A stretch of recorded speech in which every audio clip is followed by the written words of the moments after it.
screams of pain from a student at the Judge Rotenberg Center as he's tied down and shocked for hours. Good evening, I'm Mark Ackerman. Hi, everybody. I'm Maria Stefanos. Fox Undercover's camera, the only one in court today, as a jury is given its first look at that disturbing video. And we want to warn you that the video is tough to watch. Mike Bodette reports. This is the video that the Judge Rotenberg Center in Canton has fought long and hard to keep from the public eye. The center convinced a judge 8 years ago to seal it, and the battle continued right up until it was played in court, as lawyers for the center asked a judge to bar our camera from recording it.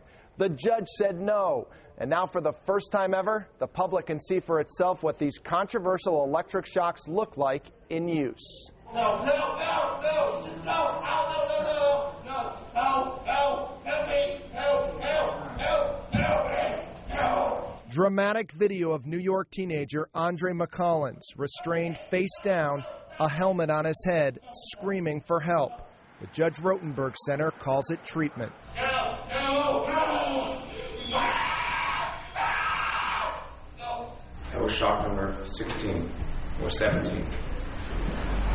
31 that day. As McCollins' attorney just described, the teenager was shocked 31 times in all that day in 2002. McCollins is suing the Canton-based center, calling it torture. Lawyers for the center and its clinicians say McCollins needed aversive therapy because he was aggressive. These are dramatic tapes. There's no question about that. But the treatment plan at the Rotenberg Center and the treatment plan that Andre had in place on October 25 was followed. It was an emotional day for McCollins' mother, Cheryl, who was in court as video was played from the beginning of Andre's ordeal, when he was shocked and restrained after refusing to take off his coat.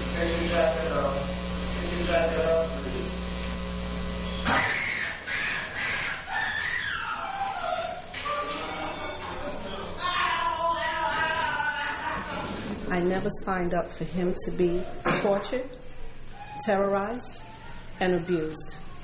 I had no idea that they tortured the children in the school.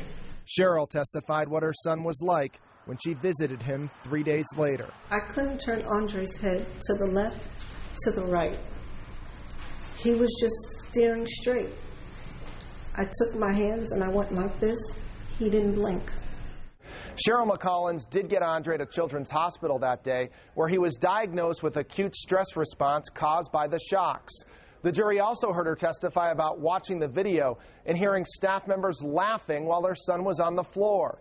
We should see more video on Wednesday in court as Cheryl McCollins returns to the witness stand. I'm Mike Bodette for Fox Undercover.